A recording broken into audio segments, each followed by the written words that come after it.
I'm wondering what is going on with Nagoose, right? He's losing races because of it. USATF's was like the 10,000, right? Mm-hmm. And that's where we saw Nico, conquer him and Grant Fisher went to the line on that one. But then in the 5, that was a real interesting race. Cole Hocker led pretty much the whole way until like 2 laps left, right? They searched the front with 800 to go. You couldn't see Cole Hocker in sight. Like at that point, he was in like 5th or 6th. Grant's kicking down the straightaway, and then all of a sudden, you come around the last straightaway, and there's Cole Hocker hugging the inside lane like he always does.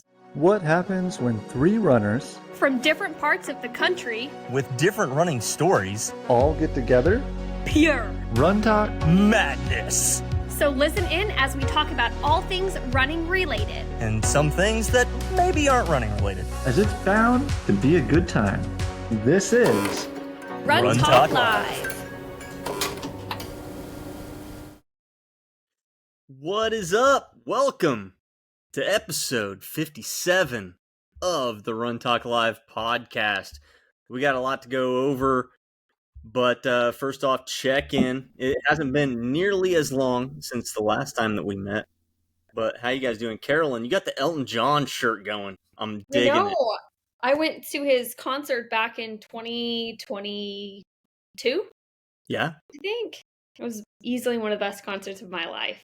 What did you think of the movie, his biopic? What was that, Rocket Man, I think it was called? Yes. I was a fan. I liked that they showed the good and the bad. Mm-hmm. And I feel like they consulted him. Like he was on set for a lot of the movie. And then I also read his autobiography. And I thought they did biography? One of the two. But I thought it was very, very well written. He's probably one of my favorite, if not favorite singer. So. Definitely love Elton John. That is me and my wife's song. Your song is is our song. I showed this because this is actually a music box that was given to us by my wife's maid of honor, Carrie. So the really cool gift. It plays our song. I just got to wind it up and it plays our song. So that's a really cool gift, Elton John. So yeah, really like the shirt. Digging the shirt. What? Thanks. I didn't want to spend $50 at the concert, so I found this exact same T-shirt that they sold for $20 online. Nicely done. Nicely done. It's like it's like the Disney people that they get their Disney shirts on Amazon or somewhere and then go to Disney with those shirts, which is perfect. That's what you should be doing.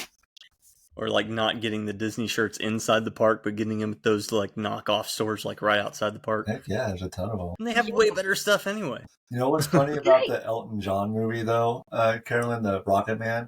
So the actor that played Elton John, he's from the Kingsman movies.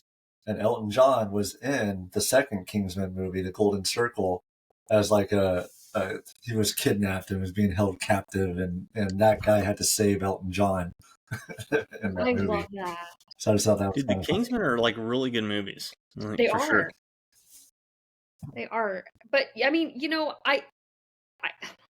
I still listen to Elton John almost every day. I'm still like one of his top 1% listeners. So I'm still contributing to his career and his finances.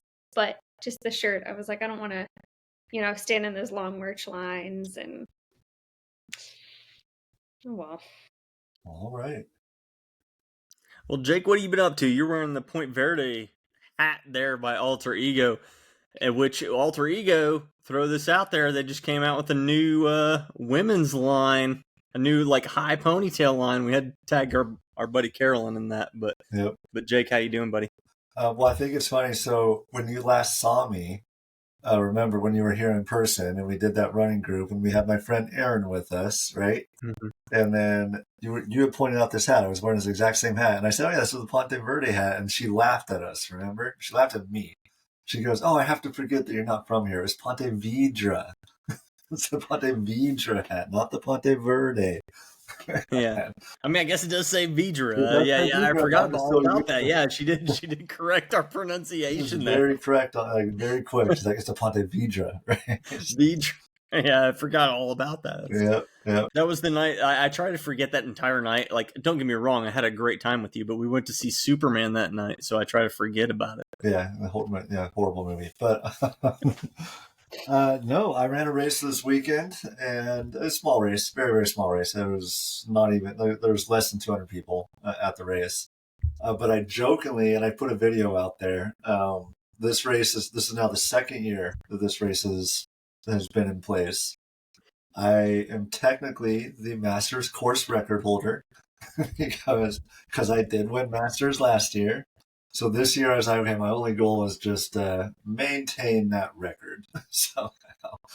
And it actually came down, like it was close to me and one other person, and I know him. A super cool guy. His name's Derek.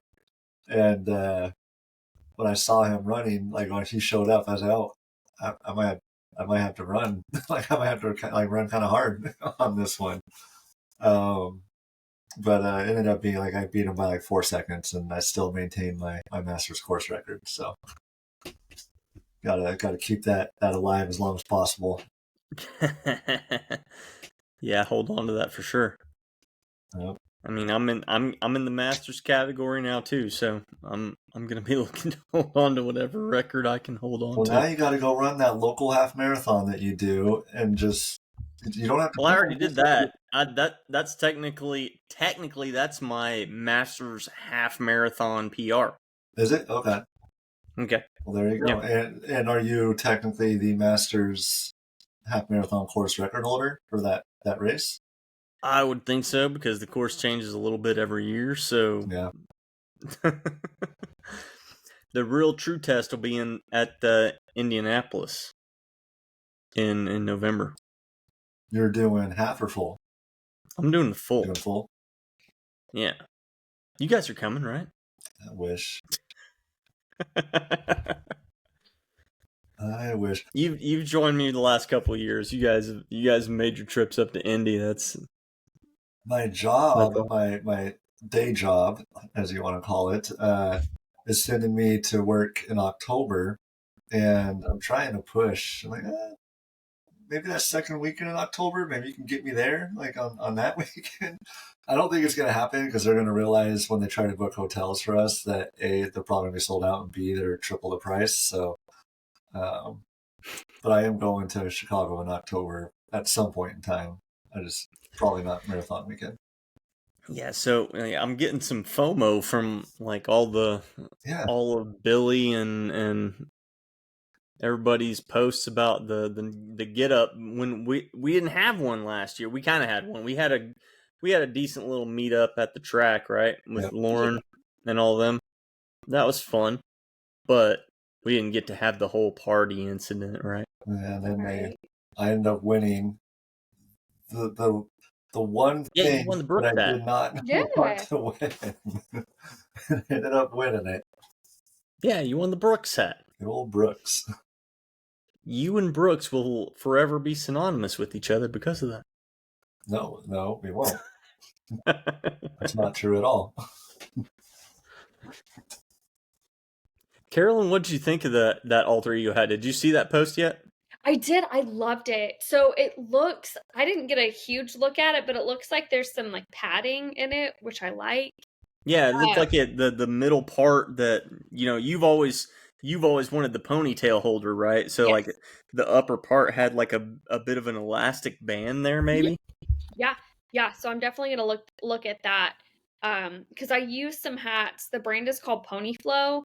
And they've worked well. Like they're very breathable, and they've got a lot of different colors, and you can customize like a college collection. So like my dad was in the Navy, so I got a Navy hat. But I definitely want to look at alter ego, because everyone and their mom wears those hats, and I mean, y'all are ambassadors, so like why not? Look at that alter ego shirt, alter ego hat, alter ego. Chase, did you I'm all decked out today. Does your hat right now? Does your hat have a key holder inside it right there? You can't see it, Carolyn. There's Mine actually a does. key holder right here. It's got a pocket. It's got a pocket inside Yeah. the inside. Like it blends in, so it's like invisible, but it's there. Crazy. I need. What if Crazy. what if you were so excited about these hats and I was just like, no, next. I mean, that's the way we would have to start. We start after shooting tryouts for a new. For a new Thanks. Thanks. No, if we didn't boot you for your Brooks hype, then I think you're pretty safe. Yeah. Lord. Anyways. No, I actually wouldn't blame you for that at all. And Yeah. maybe I'm shooting myself in the foot here, but this is kind of the second time this year that Alter Ego's really been branching outside of their traditional hat design type thing. So earlier this year, they came out. I got one somewhere. Hold on one second. Yeah, they got their cruiser hat. Right, they came out with a new cruiser hat, and that came with a new Velcro, which is the thing that I've been telling them since day one that they needed to invest in. They needed a Velcro fastener. These snapbacks are just not okay for runners. It's not the most comfortable. It's not the most sweat absorbing, like all that. But what they did was they designed their own kind of like recycled plastic Velcro. And while I applaud them for trying to be economic or whatever, green, environmental, yeah, it just didn't work for me. So I think you need to just stick with the regular Velcro. So I hope that the girls' hat, I hope they're not trying to do anything too crazy as far as the design, trying to be innovative or anything like that. I hope they just stick with what works. So you'll have to let us know how they do with that, Carolyn. Yeah. So I can definitely look and order because I'm always looking for more hats. Like I feel like I'm constantly washing and drying my hats, and I need other like backups or like different like a rotation. Well, and you know a couple people that can give you a discount code too. So who? Yeah, I'm sure there's a couple. Might be a link in the description to this video episode. I mean, we're not close enough to like go to your wedding or something, but we're definitely gonna give you our discount. Yeah, like if we're definitely not invite to the wedding type people, but like if you need like a 10% discount or anything like that. We're like the friend that has the truck, and we're like, oh, you have a truck? Yeah, can you come help me move? Can help me move, and then it gets real awkward whenever you ask about the wedding, and it's like, I just helped you carry a couch into your house. Like, I'm not invited to the wedding. Would y'all have come to my wedding? Like, truly, if I had invited y'all? Where was it again? It was in McKinney, so it was north. Honestly, I think I would have. I think I would. Yeah. I would have at least entertained the idea. You would have at least gotten a wedding gift from me in the mail, at the very least. Okay, see, that's perfect. Okay. Yeah. So there's always never mind. So there's always the next one. Next time. Whenever you want to start talking about running, that's okay too. Yeah, let's do that. Anyways, so let's talk about the USATF Outdoor Track Championships. Let's do it. I don't want to like dig a hole. What was your favorite event from this year's USATF? Because there was a ton of it was a good year. So flipping good, both men's and women's side. Mm-hmm. Y'all already know race walking crushed. But in all honesty, let's talk about the 1500, both men's and women's. I feel like that was it was the event that I was almost most anticipating. So for the women, Nikki Hiltz, they crushed it. I mean, I just feel like so many more people met the world standards at this event. Mm-hmm. So Nikki Hiltz won on the women's side, right? And yes, and that was after a pretty strong like semis too, right? Like, Yep. Yeah.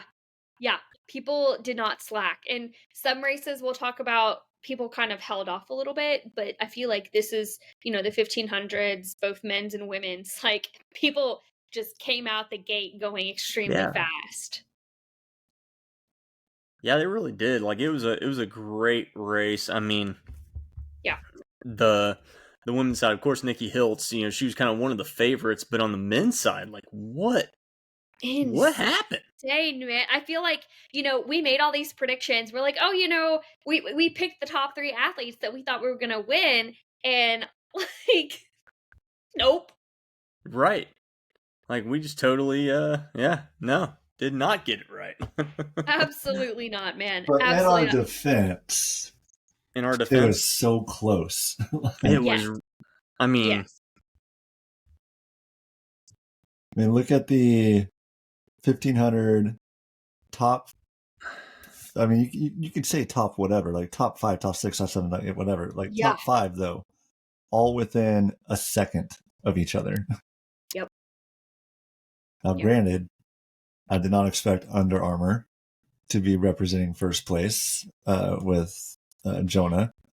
Mm-hmm. No Nike, Adidas. And then you got Mr. Yard, who I was rooting for, man. That was heartbreaking. Like, and I'm wondering what is going on with Nagus right now. Like, and he's running very valiantly, right? Like he's running like Jakob Ingebrigtsen right now. Yep. And he's trying to run out front, set the pace, and it's admirable. It really is. Like we hope for the best for him, but he's losing races because of it. So, what do you tell the guy? Like, don't be Prefontaine, right? Like, don't run all out until there's nothing left. But man, it's heartbreaking for him right now because he's putting in the effort. You can see, like he's going after it. Yeah, he's doing all the work too. Yeah, like he's doing it. Well, everyone knows that's listening that's done this before. Like that's the hardest way to win. Yeah. There is no harder way to win but to go out front and win it from the chute. Mm-hmm. And then Koech, it's further proof as to the young guns are kind of, we talk about these guys like Nagus, Hocker, Kerr, Ingebrigtsen. They're all like 22, 23, thinking they're pretty young. But no, we've got this whole generation right behind him, these 18-year-olds that are just knocking on the door. And he's not the only Koech that's doing it too. Like Africa's got their own. Like the 1500 is going to be intense for the next few years. It is. And, I'm interested to see how Diamond League goes. I believe Diamond League is next week, right? In Brussels? Yeah, I think Lucerne, is that the next one? Yep. Yeah, something like that. But Nagus is going to be there. Jakob is not. I don't know if y'all saw, Jakob withdrew. Yeah, I saw that. So I feel like, I don't know, maybe does Nagus necessarily feel a ton of pressure or, Well, it's going to be a bit of a different race, right? Like Lucerne is a Diamond League. It's not so it's eligible for pacers and it's eligible for pace lights. So that could make a difference. I don't know. Yeah.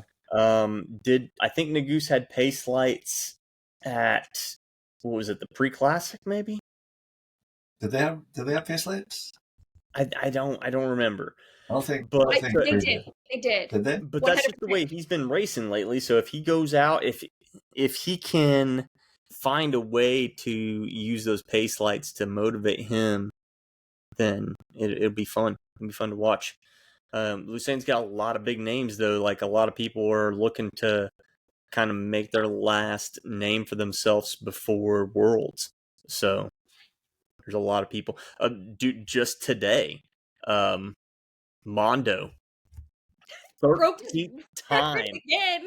13th time Mondo Duplantis has set the world record in the pole vault. Nuts! What cracks me up is he's breaking it by like 1 meter, and every time he breaks his record, he gets $100,000. He's nuts. It's crazy. 13th time. The 13th time. That the top 13 results in the world at pole vault are all by the same guy. It's like Katie Ledecky in swimming. It's ridiculous. Who also added to her world record thing too, because I feel like she just raced this past weekend. I think she did, yeah. I think she did. Broke it again. Anything like 1,500 and above, she's just got all the top 20 times in the world in history. That is amazing. It's crazy. Yep. But yeah, fun time. The 5,000 was fun too, wasn't it? See, okay, so I did not see that, so I'm gonna need your opinions. I mean, I saw the ending of it, or like the the live results on the USATF website, but what was it like watching it? So let's backtrack first, right? So the first event of USATF's was like the 10,000, right? Mm-hmm. And that's where we saw Nico, conquer. Him and Grant Fisher went to the line on that one. I think it was, what was the most of the race like? Was it a pedestrian race? I can't remember. I mean, by theirs. Or was it a good? Did somebody have a good pace going the whole time? Yeah, it was a pretty solid race the whole way. Was it? Okay. Yeah. Mm-hmm. Yep. And Nico kind of took control there towards the end, right? And kind of like he did with the 10 that when he broke the 10,000 record, like he kind of broke out at around 800. Yeah. So yeah, Nico and Grant went to the line on that one, but then in the 5, that was a real interesting race because like the 5, you saw a real good mesh of 10K runners and 15 runners. As in, Cole Hocker was in this one, Cooper Tier was in this one, and then of course we had the distance guys with Fisher and Nico and Graham Blanks. But Cole Hocker led pretty much the whole way until like 2 laps left, right? Like he controlled the pace of the race until about 2 laps left. And I can't remember the guy's name who surged. It wasn't Nico, but it was some other guy. Nico kind of ended up taking over after that, but somebody surged to the front. Maybe. No, it was. But they surged the front with 800 to go, and then they came around for the bell lap, and you couldn't see Cole Hocker in sight. Yeah. Like at that point, he was in like 5th or 6th, and Nico's on the outside. He's kicking down the straightaway. Grant's kicking down the straightaway. And then all of a sudden, you come around the last straightaway and there's Cole Hocker hugging the inside lane like he always does. I can't believe people haven't even come onto that yet. But no, Cole Hocker, I mean, and that's why like I made a post about him absolutely humiliating the 5,000, like, because that's exactly what he did. He led the entire way, and then when they tried to outkick him at the end, he not only let them get ahead, but then he outkicked them back. He was like, no, sorry guys, it's over. Well, and it's kind of like I'm super happy that he's doing it, but like trying to put my head in the other runners that know Cole Hocker there's a good chance he's going to try to come up on your inside. Like, hug the inside lane. Block the inside lane. Like I love seeing it, but like, how are you leaving that open still? and you don't even see them fight. Like when thinking of the Olympics, for example, like when he was there, like it's the Olympics, like throw an elbow, like do something, do something. Get aggressive, like. What do you got? But they're just leaving it open to him, yeah. Like again, I'm happy to see him doing so well, but like, what is going on with the other runners? It's like they got earbuds. They're like, Cole Hocker's coming up on the inside, guys. I'm going to need you to give him a few, please. All right. I wonder if people were just so exhausted because this was one of the last events, and I mean, And that's I was expecting. So my top 3 for that were Fisher, Young, and then I believe Blanks. And Blanks faded. Fisher and Young obviously made the team as well, but I'm getting to be such a huge fan of Grant Fisher just because seeing him win is just the coolest thing. Like seeing his progress and all these records is super cool. But I mean, he's going to the Worlds in the 5,000, so and the 10. and the 10, yes. You know what I don't get? I will never get this. Like, I cross the finish line of a race, and I am ready to pass out. I am exhausted. I'm on my knees. I want to throw up. Like, I don't want to talk to anybody. These guys sprint 5,000 meters, and they just cross, put their hands up, they're smiling. You don't even, there's no mouth wide open, taking deep breaths. They're just going around doing their thing. Like, what are you built with to not be on the ground? And sometimes you do see them. You do see a few that go on the ground and out of exhaustion, but the ones that just don't, and they're just like, oh, let me just go run a victory lap now, or let me run up to my family and climb up the bleachers and give everybody. Like, I just don't get it how they can do that. They're just built different, man. Almost makes me wonder, is you got this energy, you could have ran a little faster.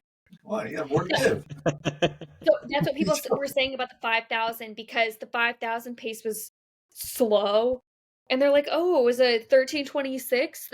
Everybody can clear 13 when they want to. I'm like, well, that wasn't the pace that was set. Like, if world record pace was out the gate, then maybe. Right. But And no matter what that pace was, the fact that Cole Hocker ran his last lap in under 55 seconds is bonkers. Yep. Like, it was the second, I think I shared that with you guys, right? It was the second fastest lap among all runners 800 meters plus. Yeah. Behind none other than the 16-year-old phenom Cooper Lutkenhouse. Oh, what was that? Yeah. that was so. And I was reading there were like 10 athletes under 18 at the meet, and they all showed out. That was it was crazy.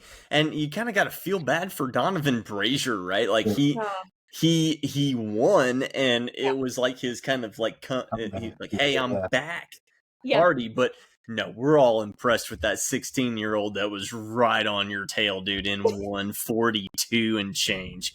Like, that was bonkers. Well, oh my gosh. And yes, what was funny is when they do the name announcements at the start of the race, like they're going through everybody, he was like a brief, like, oh, and there's the 16-year-old Cooper Flag, running unattached, or Cooper. I'm sorry, I said Cooper Flag.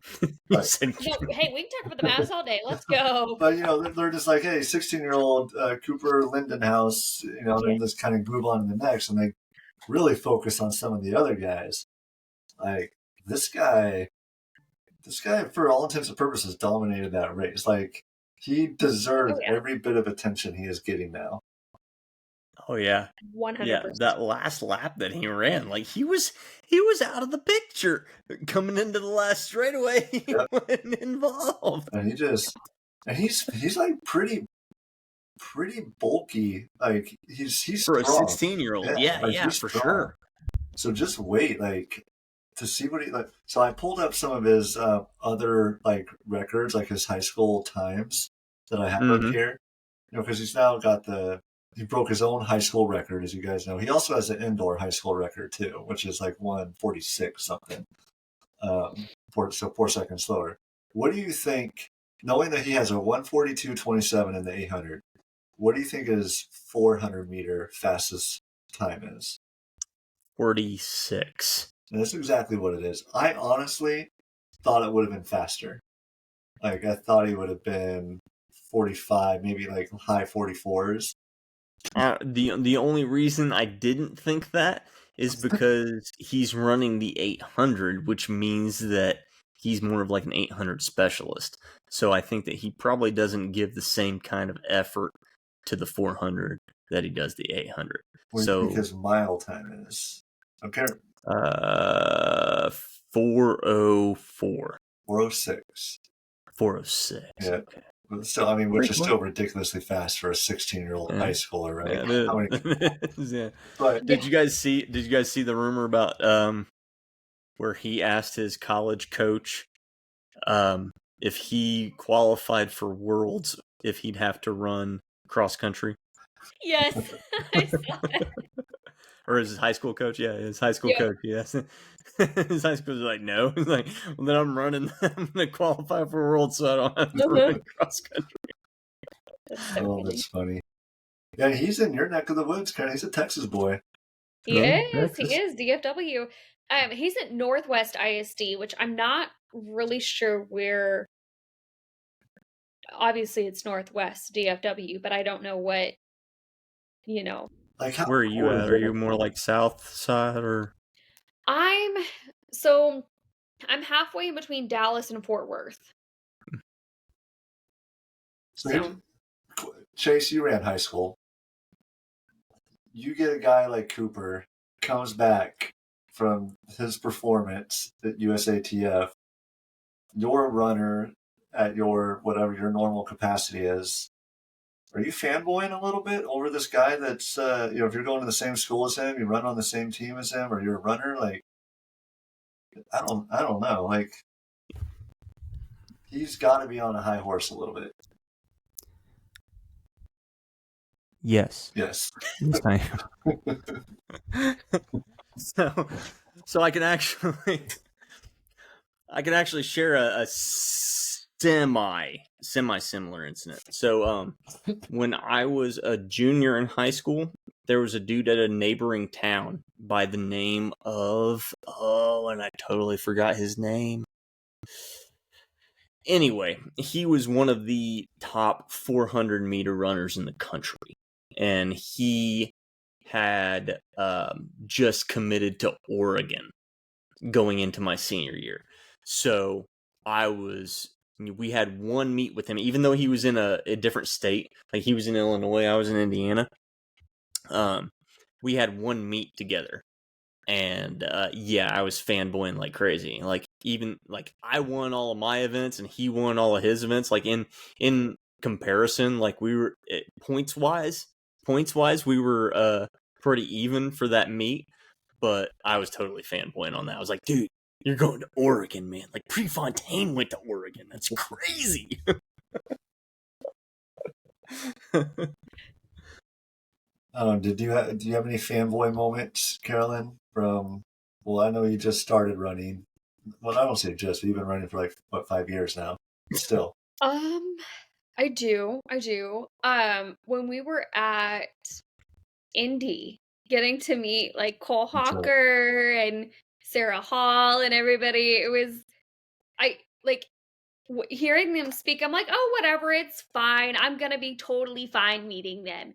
And then you just sit there like a board. Like, I was like, I swear to God, I know how to speak English, but I can't in this moment. I think my fanboy moment, I think I've talked about this before, but Ryan Hall ran in the same division that I ran in high school. So we didn't run, kind of like you, we didn't run for the same team or same school, but we competed against each other. He's 2 years younger than me. So it wasn't until my junior or senior year that I was racing against Ryan Hall, but he was well known as a freshman, as a sophomore. I did race against him because he was on varsity all 4 years. So I did race against him twice in Palo Alto. It was just a great time. He ran for Big Bear High School, which I know sounds like a funny name, but that's the actual name of the high school, Big Bear High School. So that's I never knew him in any way, shape, or form, but I thought it was pretty cool. And then I did see him again, and I got his book that he wrote, Run the Mile You're In. I got a signature from him. It was at the Rock and Roll Nashville. I did the half marathon, but he was there. That's when he was promoting his book. And I told him, I was like, yeah, I used to race for Trinity High School. We competed against you. He goes, oh yeah, I remember. He didn't remember me. He goes, I remember Trinity High School. I don't know if he's just saying that to be nice, but I was like, oh, that's cool. All right.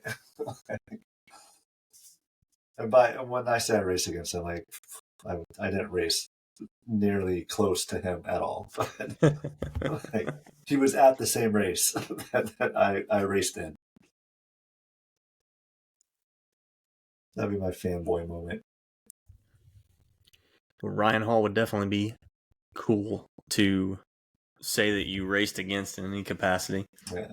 And Sarah Hall, who we saw at the Indy, Carolyn, you mentioned her. Yeah. I'm actually going to be on the Finish Lines and Milestones podcast with Allie Brettnacher here in another week or two, who was the MC at that event last year. She got to interview Sarah Hall and the other elite women. So I'm looking forward to that, Allie. I'm looking forward to that. So can't wait to sit down with you. I have it saved to my phone, but I have a cameo video from Sarah Hall on my phone. Yeah, you do. That's not for me. This is one that I had Sarah Hall do for one of my athletes that I was coaching, Eve. Now I do have a oh dang it, Run Gum.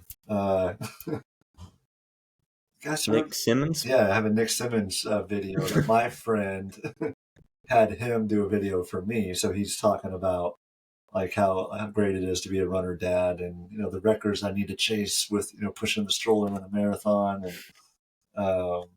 he was talking about the next race that I have coming up because again my friend John told me about that. So that's pretty cool. So I have both those videos that are personalized videos saved to my phone. One of my favorite TikTok follows lately has been a guy who does cameo videos, but they're not real. The one that I saw the other day, he was asking Mark McGrath, aka the lead singer for Sugar Ray, aka a popular band from the 90s. He was asking him to break the news to his brother that he was actually his baby's daddy. So that's all this TikTok account is he just messes with people on Cameo. God. I love Sugar Ray. I know, right? Mark McGrath, he also shows like their reaction. Mark McGrath, like he took it seriously. Like it was a 5-minute long reply, but oh man. But going back to Cooper. Yeah, Cooper Lutkenhouse, right? That's where it's all Yeah. started. No, I was just thinking, like, how cool is that to be a 16-year-old and just go back to high school the next day after crushing that on national television? Just like, yeah. Well, I mean, national champion, no big deal. You had Quincy Wilson last year go to the Olympics and then have to come back to high school. Like that's sick. Like he had all the cool outfits, you saw their outfits from the before and after parties. Like, is Cooper going to the Olympics for the 800? Do you think? Not yet. No, do you think? I mean, this year, the LA, Los Angeles Olympics, which is in 2028. So, I mean, it's hard to tell. I want to say yes, obviously, but at 16, there's still a lot of maturity to happen, body maturity to happen. There's also a lot of things that can still go wrong. Look at Brazier, right? Sure. Like, to his comeback tour at this time. So Sure. So yeah, you don't want to. I mean, I definitely hope the best for the guy. I hope he breaks the world record in the 800 for sure. But that's a long way to look ahead. I just for a 16-year-old. I want to see a couple of high school prodigies. Like I want to see him in there, of course. I want to see my dude. Now, I'm having such a brain fart on names, but 10,000 meter champ guy, Nico Young. I want to see him in there. I know he was just at the Olympics, but I want to see him in there again. Like, I just want to see these people that I've followed since high school, like, crushing it at the Olympics. I just think it would be cool. Boys and girls. Mm-hmm. Speaking of girls, going back to USATF, how about that 400? Sydney? Yeah. McLaughlin. Lavroni. Yep. That was, I don't want to say I have a little celebrity running crush on her, but I have a little celebrity running crush on her. So, I'm just saying. Not She's bad just on the so- eyes, is she? Ah, But she's so fast. she is. And she's just an awesome inspiration. She's another one of those runners that you look at and you want your kids to want to look up to. Like that's all there is to it. Agreed. Well, and Agreed. she won by 400 standards. So if you look at the other 400 times, and even we were just talking about the 1500 and the 5000, where it was split seconds. Like Mhm. they had 5 people all within a second of each other. She won by almost a full second in the 400. Like that is That's crazy. really spectacular. Yeah. And that's not even her, like, the hurdles is that's her. Yeah. That hurdle. Yeah, it's just I amazing. think we talked about it last time, didn't we? Like we it'd be really awesome if she could do both, if she could pull that double. Well, yeah. I mean, we know she can do them individually and be the best at them both, so. But yeah, and for the listener out there, like we talk about it being a full second, like a full second at that level in the 400 is actually pretty significant. Again, Jake mentioned it. The 5,000, there was 4 people within a second? 5 people all within a second. Yeah, all within a second. For the 5,000, which is 3 miles. Yeah, 12 and a half laps. 12 and a half laps. Mhm. So 1 lap. And she beat everybody by almost a second. Yep. Like, it's crazy. Yeah. I don't know. What were your thoughts? Did you watch that race, Carolyn? I didn't, but I am a big Sydney fan. I always like seeing her. I didn't know she was doing the 400 meter. I thought she was doing the hurdles. Because my favorite matchup in the Worlds or Olympics are between her and Femke Bol. Like, I love seeing them just push each other. So I don't know. I'm excited to see what this looks like at the Worlds. Now that she's not going to be doing the hurdles this year. Yeah. And Femke Bol's also coming off, she kind of died off there last Olympics. Like, she got third. She got the bronze. Yeah. So yeah, she's slowly coming back. She looks pretty solid, doesn't she? Yeah. I think was she under 52 this year? I think she was under 52 this year. I think so. She raced, recently, because I was seeing news about her. I know she had the world's best this year. Yes, she did. She ran a 52.24 for the 400 meter hurdles. Yeah, in so Budapest. Not quite under 52, but okay. Yeah, so this was recently. Yeah, she's been rocking and rolling lately. Yeah, and she'll be at Diamond League on this weekend. Yeah. And then she's racing in the Diamond League in Zurich at the end of August. So our girl's coming back. Another fun one. If you guys watched it or not, I was just pulling up some data on it, but the steeplechase. Oh my God, I'm a big Kenneth Rook fan, and I am so unashamed to say that. Yeah. I love that dude. He's so cool. And did you see how close it was between him and Daniel? So, yes. Again, I'll compare it to the 400, which was a full second apart off of 1 lap. This was a steeplechase where they're jumping over water, and they were 0.2 of a second apart from each other, first and second. Yeah, and that's wild to me because I feel like Rooks, most of the time when he races, again, I'm unashamed about this man, but usually he's in so much of a lead, so it's nice to see he has competition. Because so he ran an 8:26.58. Yep. Second place was an 8:26.77, and then third place was over 2 So there was a seconds decent, 2 seconds, but yeah, 2.5 seconds. So it Yeah. was the two of them, right? Yeah. And then the rest of the field. And again, Yeah. you're looking at it on paper, you're like, oh, it's only 2 seconds, 3 seconds, 4 seconds, but it does make a difference. But it that does. was It fun does. So watching that. I like when our military teams do good too, or like this, it was U.S. Air Force for David Mikowski. But I like when Army goes out, or U.S. Air Force or Navy goes out and does something spectacular on the track. Well, they're headed to Worlds, which is amazing. Yeah, Air Force, second place, U.S. Army, third place. That's fantastic. You know who I'm not seeing represented in any of these races right now, or any of these events, is Puma or I Brooks. was waiting for the B word. That's too weird. Hold on. Let me look for Brooks in the steeplechase one.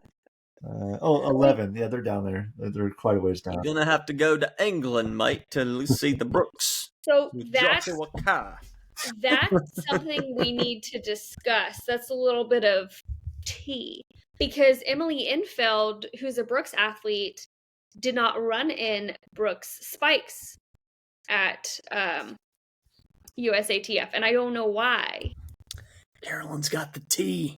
I do have the T, so y'all better be thirsty, because isn't that an app? No, that's an all-girls app, right? No. I can't be on that. Carolyn, can I just I gotta take a running break for a second. You just reminded me of something when you said the T.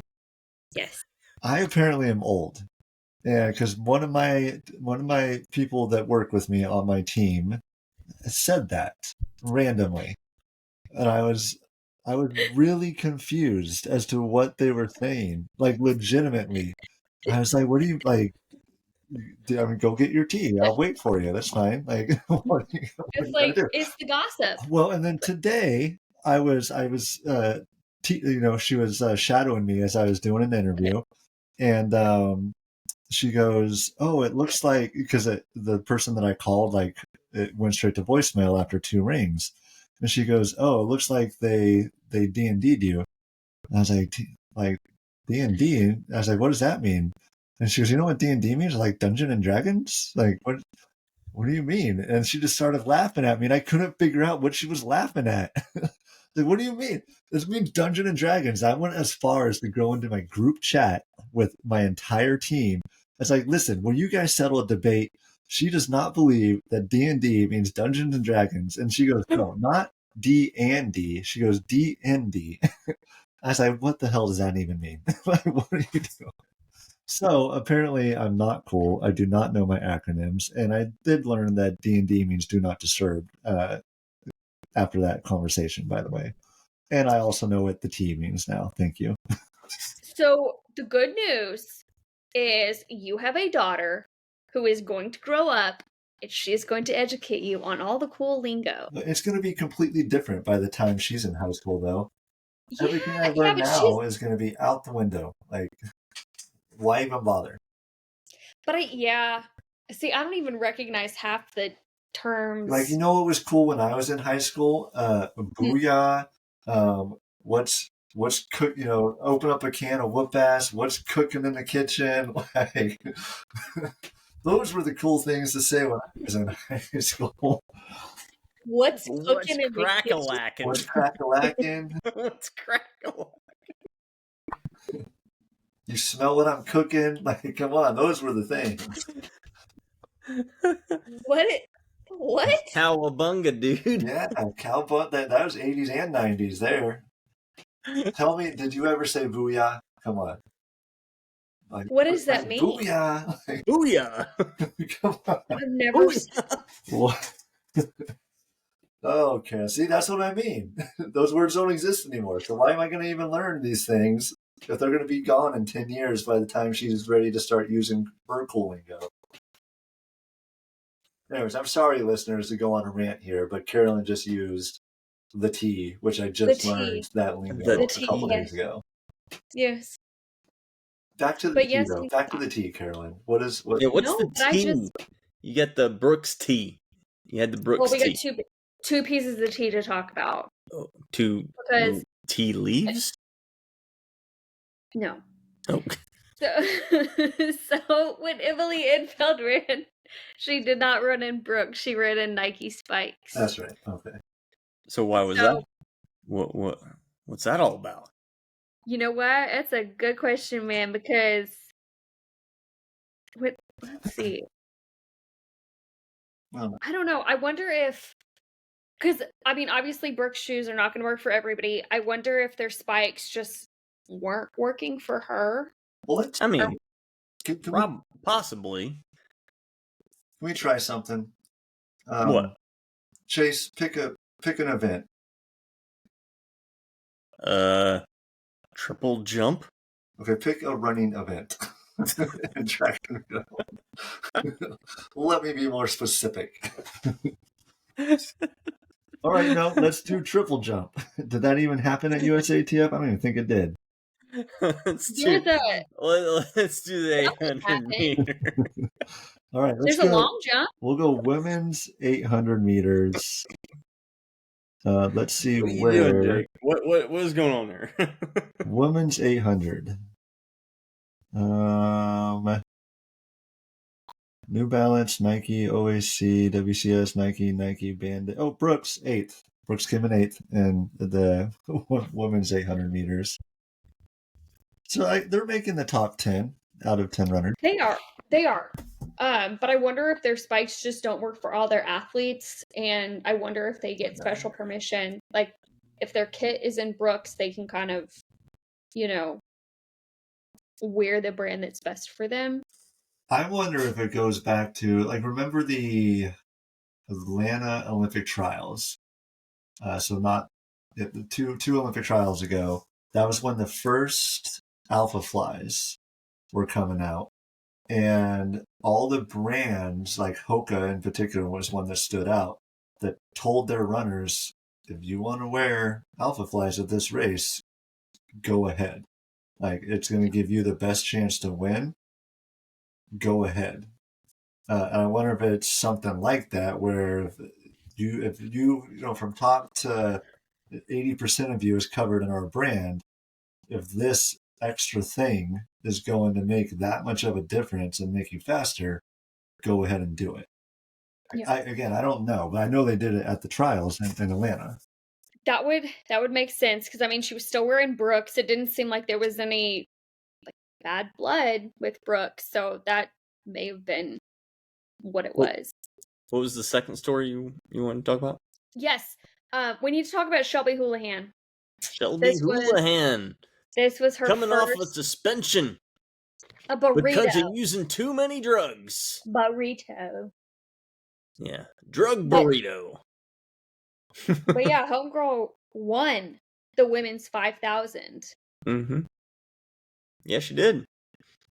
And had a lot to kind of say about that whole administration as far as like how she got suspended afterwards, right? Yep. Yeah. And I'm sure it warrants some investigation. I haven't dove real deep into it, but I mean, it seemed like she had a pretty reasonable argument there. So I was listening to another podcast with a couple runners, and they work with Sidious Mag, and they were like, there are probably a lot of athletes out there that are doping, that are using performance enhancing drugs, but Shelby got caught. And, some of these other runners are getting caught. So it's just, she was the one that got caught, Well, but is it why are they doing it? Like, what is the doping and what are they getting caught doing? I'm not 100% sure if that's been disclosed. Mm-hmm. And should it be banned? Like, that's kind of where I'm at with it. Like, if so many people are doing it, because science has come a long way in just last 10 years, let alone last 20. So some things Like creatine's a great example. Yeah, like creatine used to be very frowned upon in like the 90s, but now it's encouraged. And the benefits of creatine have basically canceled out its negative image. So what are they getting banned for, and is it something that we need to be taking a second look at? I don't know. I'm just asking that question. No, I think it's a fair question. Like, is it time to reassess what is a banned or what should be a banned substance and what shouldn't be? What is natural or comes from, natural product or whatever, and what doesn't, etc. And what are the actual effects? Like, yeah, I do think it's fair to kind of reevaluate the science and the data and the product that's out there every X amount of years, 10 years, whatever you want to do, like whatever you want to call it, 5 years, whatever it is. I think we're at that time. I don't know. Maybe it's done and we don't hear about it also. That's also something that could be considered, but. Yeah. So I actually agree. So I am in the process of getting diagnosed with ADHD. Like, I figured out that if I don't have a stimulant, I don't focus, nothing gets done. My running suffers, my life suffers. But having just, the ADHD meds or dopamine, I can focus. It's not like I'm trying to beat you both in a race or like get an advantage. It's something that helps me live my life. So I don't know, these performance enhancing drugs, I can definitely see the downsides. But they've banned a bunch of, medicines and stuff across the board that can affect people's lives. And yes, it may affect their performance, but I don't know, if it's a very slippery slope. Mm-hmm. Well, I think at the end of the day, the absolute answer is that these are banned. Yeah. Right? Like if you don't know that they're banned, there's another problem there. But I would venture to say that these athletes and whoever's administrating these drugs to them know that these are banned. So yes. At the end of the day, you're violating the rules. You're downright violating the rules. Right. But I'm sure they have paths in place or methods in place. And if they don't, then they absolutely need them to reevaluate these things, to take a second look at them, or to every so often, as Jake said. Yeah. Do you think that, and that, like for the case of Shelby, now that she's been through this, right, was found guilty, going forward, is she automatically on the radar for future testing? Like, is she automatically going to be like, okay, yeah, we're going to test you after this performance because of your history? Yes and no. Yes, because she's got a history of it, and no, because she got so much flack for it that I feel like she's almost, I would be very wary if I were her. Like, I would be scared if I were her. And the fact that she continues to kind of be against it, right? She can, even after this event, she continued to talk against it. So it shouldn't be that way. It should be completely unbiased. It should be completely random. Yeah. But reality sets in, is she's basically painting a target on her back. And again, I hope that they have the tools in place to, evolve, I guess, as a system. But right now she's working with what she's working with. Yeah. Yeah, I'm just curious. And again, I don't believe that's how it should be, but I believe that whether it'll ever be formally admitted to, I believe that it probably is there subtly. Yeah, and just before this podcast, they drug test all the athletes. I don't know how often it is, but there was an athlete, I want to say it's Fred Curley, that he's whereabouts, right? Yeah. So he just didn't show up for him. Correct. Yes. Yeah. So he's facing a 2-year ban. They just reported that he didn't show, or like what was it, like a failure? It's a Like whereabouts failure Yeah. where you basically you don't show up for the test that you. It's not that they don't know where you're at. It's not that you didn't report. It's just like I don't know. It's a weird little clause in the thing. They call it a whereabouts failure. Yeah.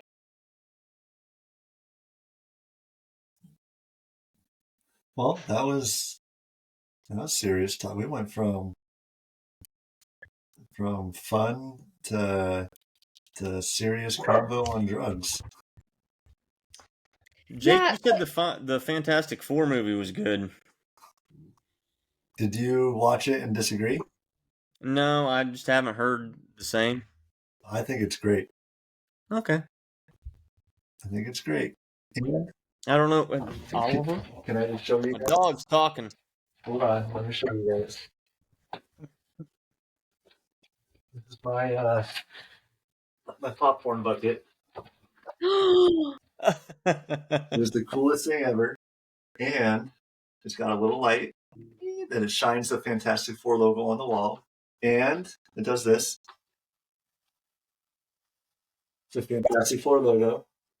And you put candy in the front. You put popcorn in the back. And Dang. this head comes off.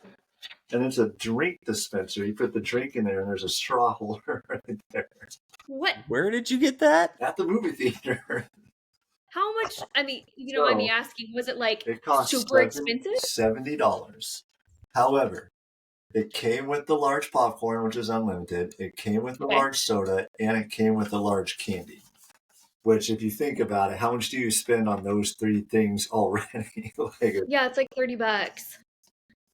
So, that's my really new favorite cool thing right now. His name is Herbie, Crazy. by the way, for those of you that haven't seen the movie. This is Herbie.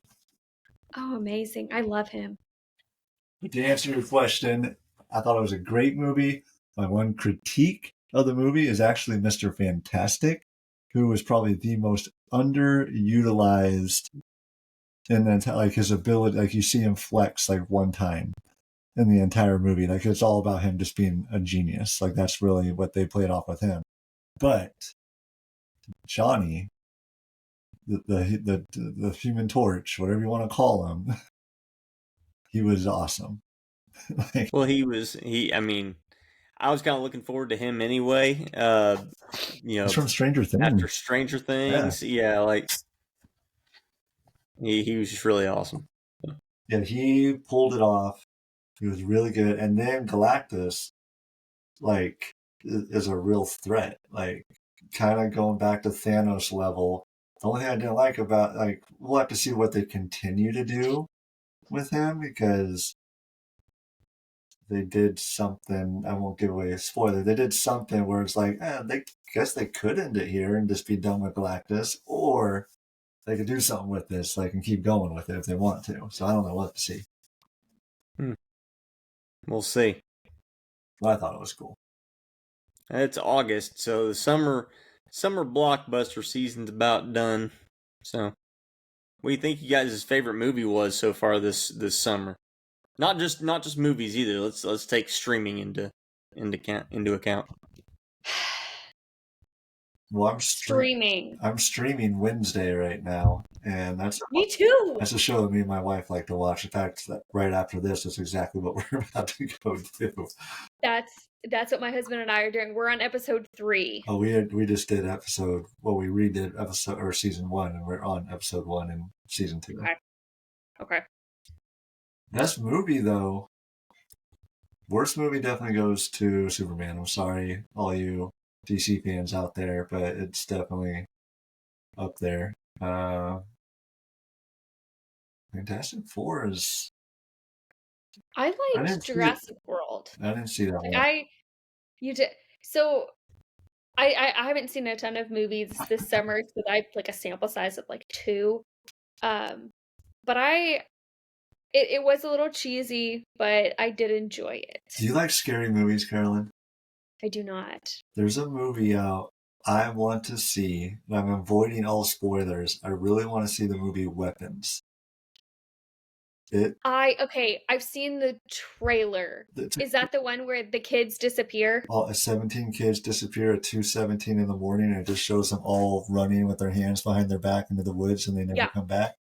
Yeah. And it's got the creepy girl that's saying, like, this story does not have a happy ending. You know why? Because at 2:17 in the morning, 17 kids went downstairs, went out the front door, ran into the dark, and they never came back. And that's the narrative of this trailer as it's going in. It's from the director that did Barbarian, if you guys watched Barbarian, which is also a really good, like, twisted ending. He's like the more violent version of M. Night Shyamalan. Like, his movies have a surprise twist at the end, but he's got a lot more gore in his movies. But do they make more sense? Because, like, a lot of times M. Night Shyamalan, throws a twist in there that makes absolutely no sense. Like the water thing with the aliens and signs. Like, that was dumb, M. Night. That was so dumb. Like, it made me ruin movies forever. No, but did you know that Haley Joel Osment, who's the boy from The Sixth Sense? Signs, yeah. Or from The Sixth Sense. Sixth Sense, yeah, Haley Joel Osment. He has a cameo in the first episode. I don't know if you caught this, Carolyn. The first episode of Wednesday. He's in everything now. Oh my god! He was in what was that he was in recently? He was in Happy Gilmore 2. Yes, Happy Gilmore 2. Yeah. Oh my god! Happy Gilmore 2. I love him. I'm glad he's back. Well, he dies, just so you know, in Wednesday. He has like a small 5-minute part. He's the serial killer that Wednesday stalks and then kills him in the very beginning of the episode.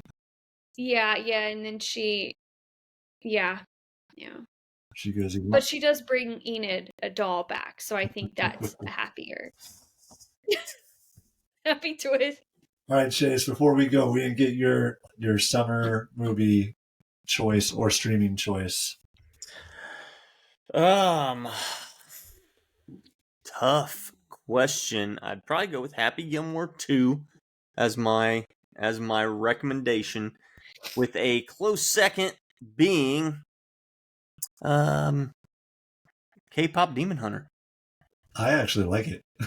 Pedro loves it. My daughter loves it, and I can't get the "You're gonna be my soda." It's like this dude. It's like this dude was like, man, I'm really good at writing Korean pop songs, but what I want to do is make cartoons. Do some martial art anime. It's like Demon Hunter, K-pop, or Demon Slayer, I should say, K-pop, like all these other. Have you seen it, Carolyn? No, it's been recommended by Netflix. Just give it. Oh, dude, yeah. Yeah, give it 10 minutes. The soundtrack is a banger. It is bonkers. It's that song, the boy band song, that "You're gonna be my soda pop." Both of them, like that one and Golden. Will be instant adds to your running playlist, no doubt.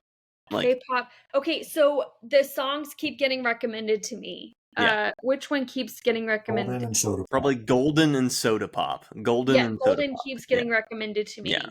I didn't realize that was from Demon Slayer. Yeah, instant running playlist ads. No joke. Yes.